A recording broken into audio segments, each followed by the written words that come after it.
oknum Habib yang justru menghancur leburkan NU dan membentuk enklaf-enklaf perlawanan di NU. Madura itu hancur lebur Pak hari ini NU-nya. Betul. Karena apa? Politik Pak. Mulai dari zaman Prabowo 2014, Prabowo 2019, hari ini Anies, semua dibelah-belah umat itu. Hadir ke sana Habibnya. Isinya apa? Memecah belah orang, mengkompori orang, lawan semua. Yang tidak mendukung Anies itu adalah orang kafir yang tidak setuju terhadap Islam. Menghancur leburkan NU, menghina ulama NU, menghina Gus Dur dan sebagainya. Ini boneka nih, boneka. Tapi soal moral lain lagi Pak. Meskipun Habib kalau aja, saya ditipu berkali-kali Pak sama Habib karena saking takdimnya. Wallahi, batu cincin lah apalah. Dikatakan ini Blue Safir, ahli ini, wallah asli ini. Ternyata beling Pak. Oke, assalamualaikum warahmatullahi wabarakatuh. Kembali lagi di channel AADJ. Ini terkhusus untuk warga Madura, umumnya warga Indonesia. Saya selalu menantikan memang pencerahan dari Gus Islah Bahrawi ini, karena beliau ini spesialisnya kelompok ya, kelompok-kelompok yang memang suka membuat gaduh di negeri ini. Salah satunya kelompok yang sering membuat gaduh di Indonesia ini, kelompok yang terbukti membuat gaduh di Indonesia ini adalah kelompok klan Ba'alwi yang sering menggunakan tipu daya dan yang tanpa terasa doktrinisasi kebencian. Itu salah satu yang bisa kita lihat dari klan Ba'alwi. Kemudian yang terjadi di Madura ini, terjadinya petak-petak kelompok-kelompok yang mereka berseberangan dengan Nahdlatul Ulama, berseberangan dengan ideologi negara kita, negara Republik Indonesia. Itu semua keberhasilan klan Ba'alwi yang telah menanamkan kebencian di hati masyarakat Indonesia. Saksikan videonya. NU ini dipecah belah Pak, karena ini tonggak utama Pak. Saya sering mengatakan Syiah itu karena kecil jumlahnya, kalau besar dia akan memberontak juga di negara ini. Satu negara di Iran itu bikin revolusi kok tahun 79. Ini karena kecil aja mereka nggak belagak di sini. Orang-orang Ahmadiyah juga karena kecil aja jumlahnya, mereka nggak melakukan pemberontakan. Wahabi itu karena belum berdaya aja mereka. Kalau mereka besar jumlahnya, tumbang Pak negara ini. Tapi ada satu yang mayoritas yang tidak pernah neko-neko dan selalu memperjuangkan NKRI, Nahdlatul Ulama. Ada NU pernah jadi pemberontak di sini? Gak ada Pak. Ideologi-ideologi impor yang ingin berusaha menguasai negara ini selalu menyasar Nahdlatul Ulama. Komunis dulu membantai kiai dan santri NU di Jawa. Setelah kita melakukan perlawanan katanya kita melanggar HAM. Oke, kita diam. Zaman Pak Harto, NU digencet habis-habisan Pak, dicurigai. Sampai Gus Dur itu diberikan tokoh tandingan namanya Abu Hasan dalam muktamar NU di Cipasung. Karena tidak mau, kalau Gus Dur berkuasa dia bisa mengambil alih negara ini dari saya, kata Pak Harto. Tapi ya alhamdulillah Gus Dur tetap memenangkan muktamar itu. Oke. Jadi selama ini eksistensi Nahdlatul Ulama dari pemimpin ke pemimpin berikutnya, Nahdlatul Ulama selalu berhasil menjadi organisasi yang tidak pernah goyah sedikit pun. Tidak pernah goyah menghadapi hantaman-hantaman dari luar. Kemudian dengan kemantapan para petinggi Nahdlatul Ulama, mulai dari pemimpinnya, diikuti semua pengurus-pengurus dan juga warga Nahdien akar rumput. Mereka satu arah di dalam mendukung persatuan dan kesatuan Republik Indonesia. Namun sekarang ini kalau kita melihat dari adanya polemik nasab ini, kita tidak bisa mengukur arahnya kemana ya untuk Nahdlatul Ulama ini. Tentunya kita tidak berani ketika mengatakan NU sekarang ini sudah kalah dari kelompok-kelompok asing yang mencoba menghantam Nahdlatul Ulama, kemudian menggerus warga Nahdien, dan kemudian hari mereka bisa menguasai dan akan sedikit demi sedikit merubah banyak hal di situ. Termasuk mereka menanamkan kekuatan untuk bisa menguasai segala sendi aspek kita berbangsa. kita beragama, kita bersosial. Apakah NU sekarang ini harus kalah dan tunduk di bawah klan Baklawi? Kita tidak tahu. Kita tidak berani memikirkan itu sebetulnya. Tapi ya faktanya teman-teman sudah tahu sendirilah. Selalu dicurigai, digencet. Sampai Gus Dur pun ketika jadi presiden diturunkan paksa, Pak, oleh gerombolannya gelandangan politik. Apa ada orang NU yang ngamuk? Bikin aksi 212, terus kemudian datang ke menjadi Monas Limin gitu. Terus kemudian bikin rusuh di Jakarta. Nggak ada, Pak. Apa kata Gus Dur? Tidak ada jabatan yang bisa dipertahankan mati-matian di dunia ini. NKRI jauh lebih penting daripada saya, kata Gus Dur ini. Makanya kemudian kalangan Nahdien sadar, negara ini jauh lebih penting. Ini NU, bos. Besar, 80 juta lebih. Berdasarkan Kartanu. Kartanu yang udah hilang sih. Nah, besar, Pak. Tapi apakah pernah punya keinginan NII yang cuma seuprit dipimpin oleh Kartosuwiryo, seorang penanda tangan Sumpah Pemuda, karena dia kecewa tidak diberi jabatan yang empuk oleh Presiden Soekarno, dia memproklamirkan NII di Tasikmalaya beberapa bulan setelah kemerdekaan kita, dan kemudian membuat firqoh-firqoh pemberontakan, DITII Kahar Muzakkar, DITII Andi Aziz di Makassar. Ini kelompok kecil ini. Udah pikirannya udah macam-macam, ingin memberontak ke negara ini. NU nggak pernah. NU digencet ya diam aja. NU hebat, berjaya, ya enggak juga, enggak sombong-sombong juga. Enggak sombong-sombong amat, ada sih sombongnya dikit. Nah ini loh NU. Sama, Pak, makanya kemudian semua berbagai gerakan-gerakan impor itu menyasar NU pada akhirnya. Orang Wahabi. Ada saudara kita tua juga kadang-kadang ikut-ikutan menjadi Wahabi lokal. Ini mohon maaf. Ini padahal kita ini satu tim dalam sekoci. Gak boleh. Ada juga yang kadang-kadang nyerang. Kemarin ada salah ucap dari salah satu peneliti dari BRIN. Hanya kesalah ucap dilaporkan ke polisi dan sebagainya. Sudahlah, kita ini NU ini udah diliberal-liberalkan, dikafir-kafirkan berpuluhan kali, ribuan kali. Bahkan dinerakakan ribuan kali, diam aja kok. Saya ini, Pak, sebelah-sebelah. Bapak saya dari organisasi kakak tua ini. Nah ibu saya ini NU sejati. Saya lahir sebagai NU karena lahir di kampungnya ibu saya. Saya paham betul, Pak. Saya itu ketika bapak saya meninggal itu, debatnya itu 1 hari 1 malam sampai seharusnya tahlilan. Akhirnya tahlilannya besoknya. Jadi tahlilan hari pertama itu justru hari kedua. Karena debat dulu dengan keluarga dari bapak saya. Dulu. Sekarang ini tahlilan terus. Saya bukan apa, saya bukannya esprit de corps atau terlalu fanatik berlebih. Bukan, Pak.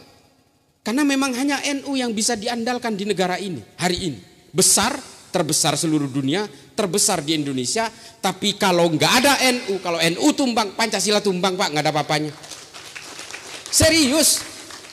Hanya NU yang mau hidup berdampingan dalam perbedaan. Kita nggak pernah gelisah oleh keimanan orang lain. Kita nggak pernah gelisah oleh tafsir-tafsir orang lain. Kita nggak sibuk menghitung dosa orang lain. Enggak. Kita nggak pernah menyuarakan kembali kepada Quran dan Sunnah karena kita memang tidak pernah meninggalkan Quran dan Sunnah kok. Nah ini loh.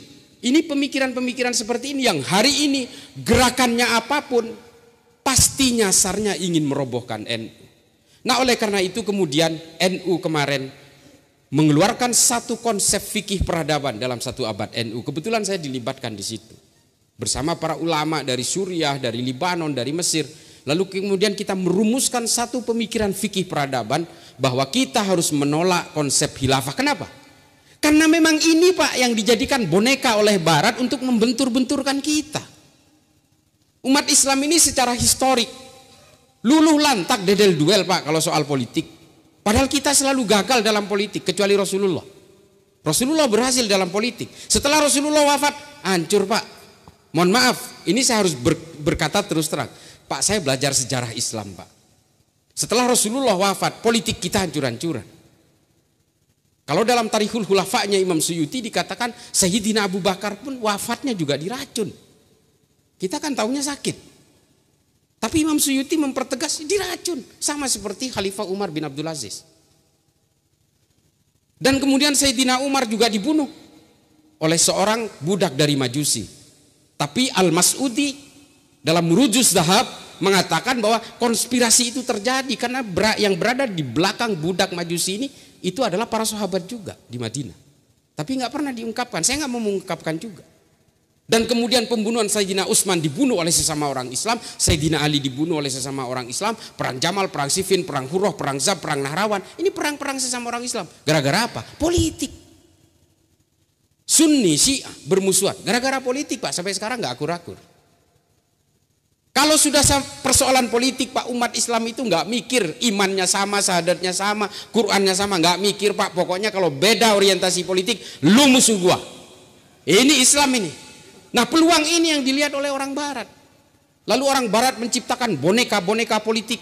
NU hari ini disasar. Orang NU itu paling senang dengan habaib, menghormati para habaib. Ini ajaran ulama-ulama NU. Peluang ini pun masih dipakai, Pak, menciptakan oknum-oknum habaib untuk menghancur leburkan NU. Menghina ulama NU, menghina Gus Dur dan sebagainya. Ini boneka nih. Makanya saya setuju dengan Kiai Nasih tadi yang mengatakan kita betul-betul memposisikan Ahlul Bait itu sebagai posisi tertinggi. Kita sepakat itu.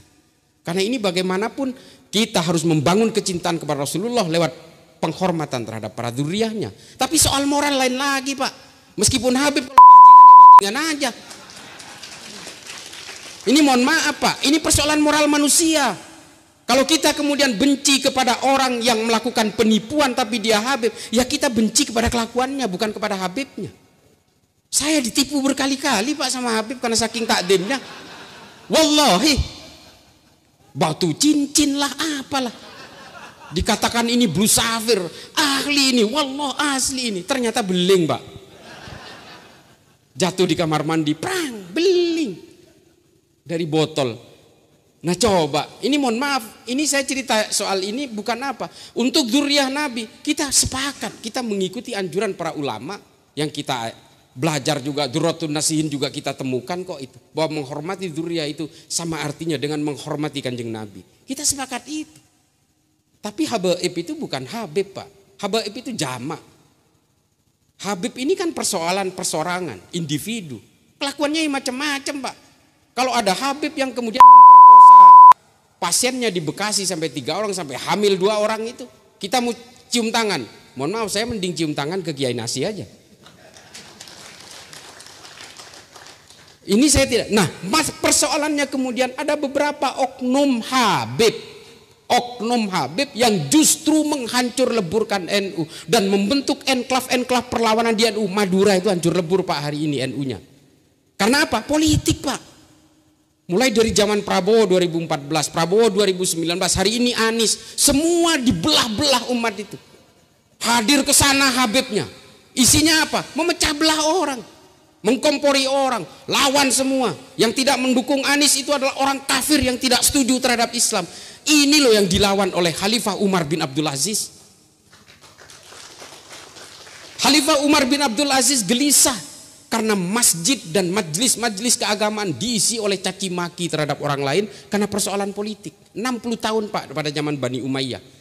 Lalu kemudian Khalifah Umar bin Abdul Aziz membuat keputusan, udah hentikan semua politisasi di masjid dan juga di berbagai jamiah-jamiah ini. Hentikan semua.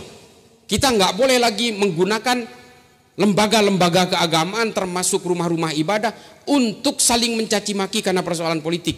Lalu Khalifah Umar bin Abdul Aziz membuat ketentuan, khotib Jumat harus membaca surat An-Nahl ayat 90.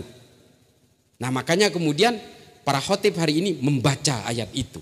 Untuk menghentikan apa? Menghentikan politisasi agama di masjid, Pak. Innallaha ya'muru bil adli wal ihsan wa ita'i dzil qurba wa yanhanil fahsya'i wal munkari wal bagh ya'idukum la'allakum tadhakkarun wa la dzikrullahi akbar. Kan gitu khotib. Ini sebenarnya yang menggagas adalah Khalifah Umar bin Abdul Aziz, Khalifah kelima dari Bani Umayyah, untuk menghentikan apa? Politisasi agama di masjid. Hari ini ada partai baru netes bilang, mari kita jadikan masjid sebagai tempat jihad politik. Ini mohon maaf Kiai, mohon nyancuk. Saya paling benci. Saya paling benci. Ini yang merusak umat Islam, Pak. Memecah belah umat Islam. Karena kepentingan-kepentingan politik, kemudian umat Islam dipecah belah supaya apa? You are either with them or you are with us. Ini bahaya, Pak. Inilah yang terpancing oleh pemikiran-pemikiran orang Barat.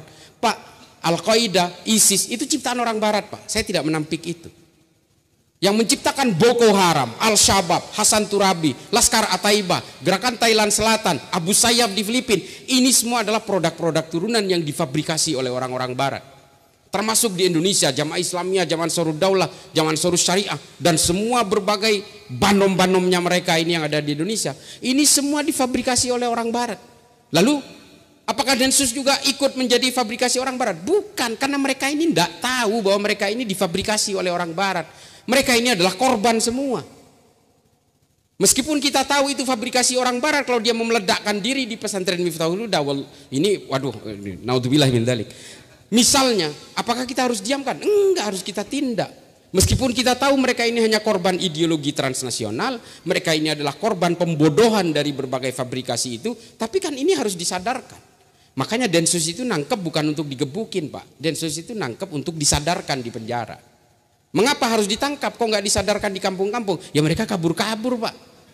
Kabur-kaburnya mending kaburnya ke sawah-sawah, kaburnya ke toko kimia bikin bom, Pak. Makanya kemudian ditangkap, dipenjara, kemudian disentuh penyadaran-penyadaran oleh kami termasuk saya. Makanya saya bilang saya menemui teroris-teroris yang ditangkap oleh Densus itu untuk menyadarkan. Nah semua ini mereka ini adalah penganut faham Wahabi. Saya pastikan kalau ada yang nggak percaya daftar ke saya bawa ke penjara, ngobrol sendiri sama terorisnya. Kalau dia ngaku NU saya yang nginjek lehernya. Mereka itu Pak, ini mohon maaf, bukan ukuran sebenarnya jenggot itu. Mereka kan jenggotnya panjang-panjang Pak. Meskipun saya sering katakan, tahu nggak? Kamu kata Imam Ghazali apa? Makin panjang jenggot kamu, otakmu makin kecil.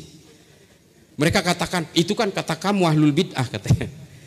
Nah, saking taatnya mereka terhadap sunnah, terhadap yang namanya jenggot itu kalau dipotong, mereka ngamuk. Jadi saya bilang, kamu agamanya bukan Islam, kamu agamanya jenggot berarti. Nah, mereka itu nggak mau kalau dipotong pendek. Mereka maunya panjang segini. Nah, ini berarti ukurannya apa? Ini ideologinya masih kuat. Kadang-kadang saya menggunakan medium rokok, Pak, memeriksa mereka. Ketika mereka udah suntuk, diperiksa berjam-jam, dibongkar isi kepalanya, saya ngerokok, basbu saya sembur-semburin gitu kepada dia gitu. Akhirnya dia mau ngerokok. Oh, ini tinggal separuh ideologinya nih. Ukurannya itu. Kadang-kadang kalau udah capek banget dia kehausan, saya kasih minuman di tangan kiri gitu, di posisi tangan kiri di sini, dia ngambilnya pakai tangan kiri. Wah, ini udah tinggal 1/4 ini. Nah, seperti itulah yang saya temukan ketika di Densus. Kalau saya sering mengatakan bahwa apakah gerakan-gerakan radikal ini berdiri di ruang hampa? Tidak. Mereka ini ada yang membentuk, ada yang memfabrikasi. Tapi kemudian apa yang harus kita perbuat? Menyadarkan mereka. Biangnya apa? Ya Wahabi ini, Pak. Wahabi ini dibuat untuk memperkuat politik, kekuatan politik kerajaan Ibnu Saud, kerajaan Saudi memang. Tapi akhirnya alat ini dipakai. Ikhwanul Muslimin itu tadinya bukan Wahabi, Pak. Ini Hasan Al-Banna, Ahlus Sunnah wal Jamaah. Ketika Hasan Al-Banna meninggal, kemudian diteruskan oleh Said Qutb, dia membuat 2 tulisan di dalam penjara ketika dipenjara oleh Presiden Gamal Abdul Nasser. Fi Dhilalil Quran dan Ma'alim Fit Thariq. Inilah kemudian yang menginfluen Ikhwanul Muslimin menjadi Wahabi. Nah, ustadz yang ada di sini yang menjadi agennya Ikhwanul Muslimin ini masih memegang terhadap ajaran Hasan Al-Banna, bukan Said Qutb, bukan Muhammad Qutb. Nah, ini yang terjadi. Nah, glorifikasi khilafah ini kemudian digandengkan menjadi 2 firqoh ini, yang satu Hizbut Tahrir, yang satu Ikhwanul Muslimin, diekspor paksa ke negara kita. Ikhwanul Muslimin lebih normatif, Hizbut Tahrir lewat jalur-jalur akademis, tidak jalur kekerasan. Lalu yang jalur kekerasan di mana? Disebut dengan Wahabi jihadis. Wahabi ini ada 3, Pak. Wahabi Hijazi, Wahabi Haroki, Wahabi jihadis. Wahabi Hijazi ini adalah nih ustadz tuh yang sok lembut. Sok lembut itu awalnya, tapi akhirnya kelepasan juga. Tidak boleh menyanyikan Indonesia Raya. Nah itu kadang-kadang kelepasan. Nah orang-orang seperti itulah yang Hijazi ini. Haroki adalah orang yang berpolitik, terjun ke dunia politik, terjun ke dunia organisasi. Muhammad Farid Ogbah, Zainun Najah, Anung Al-Hamad, ini udah ditangkap Densus semua nih. Ini berencana membangun sebuah partai politik bernama PDRI. Sebelum dia memproklamirkan partai politik normatifnya, ditangkap oleh Densus. Namanya Muhammad Farid Ogbah, sudah diputus 3 tahun. Saya saksi ahlinya, melawan mereka. Nah ini makanya saya ini banyak musuhnya Pak. Jangan tenang-tenang, ini mudah-mudahan gak ada yang bawa bom. Naudzubillah min dzalik. Nah ini kemudian yang kita petakan hari ini, bahwa masih ada sel tidur kurang lebih 6.300 orang yang bergerak tanpa diketahui oleh kita. Bisa jadi dia itu jadi tukang bakso, bisa jadi dia itu jadi imam masjid, menjadi DKM, takmir dan sebagainya, jadi marbot. Kita gak ada yang tahu. Yang tahu adalah berbagai gerakan-gerakan intelijen kita. Makanya Pak, kalau untuk urusan di bawah tanah itu adalah urusannya Densus saja. Kita nggak bakal paham. Nah, urusan yang pergerakan yang di atas permukaan ini, inilah yang harus kita lawan semua. Tidak ada BNPT, tidak ada Densus Pak. Perlawanan terhadap mereka ini harus dimulai dari sebuah lembaga negara yang paling penting. Apa namanya? Keluarga Pak. Inilah lembaga paling penting dalam suatu negara untuk melawan berbagai gerakan ideologi ini. Rata-rata orang yang terpapar terorisme itu adalah orang yang lemah di dalam pengawasan di dalam keluarganya. Dan hari ini medsos Pak. Nah ini kayak medsos harus kuat. Hari ini saya betul-betul adu kebal kalau di medsos. Saya ini dibilang pengusung radikal, kamu cari hidup aja, menjadi penjilat pemerintah, menjadi penjilat polisi. Saya selalu diserang itu. Apalagi saya pernah mendapat tugas untuk harus dipenjara. Saya dibilang kamu penipu, pernah jadi napi dan sebagainya. Matang Pak, tapi tetap saya harus bergerak terus. Saya harus terus bergerak. Nah teman-teman dari kalangan NU yang masih muda-muda, dari adik-adik sekalian, mari bergerak lewat jalur media sosial. Karena apa? Keterpaparan dari media sosial ini sudah terbukti. Ada 2 orang perempuan, yang satu namanya Zakiyah Aini, yang satu Siti Elina. Yang Zakiyah Aini adalah yang masuk ke Mabes Polri membawa airsoft gun yang kemudian mati ditembak dari segala arah di Mabes Polri. Yang kedua adalah Siti Elina yang mencuri senjata pamannya, pensiunan Angkatan Laut, dan ingin menyerbu Istana Negara. Ini dua-duanya terpapar di media sosial Pak. Nah ini bahaya, makanya pengawasan di dalam keluarga ini menjadi penting. Oleh karena itu Bapak Ibu sekalian, mari kita perkuat pendidikan agama, benteng-benteng moral di dalam keluarga kita. Kita ajari anak-anak kita tentang bagaimana menghargai kemanusiaan lewat keyakinan agama. Karena kata Habib Al-Jufri, al-insaniyah qabla tadayyun. Sebelum kamu memahami agama kamu, kamu harus mengenal dulu kemanusiaanmu. Ini kata Habib Ali Al-Jufri. Oleh karena itu, Bapak Ibu sekalian, mari kita bawa sama seperti anjuran dari para ulama NU, bahwa dengan beragama kita ini harus mempertebal rasa kemanusiaan dan selalu membentuk kedamaian. NU itu begitu.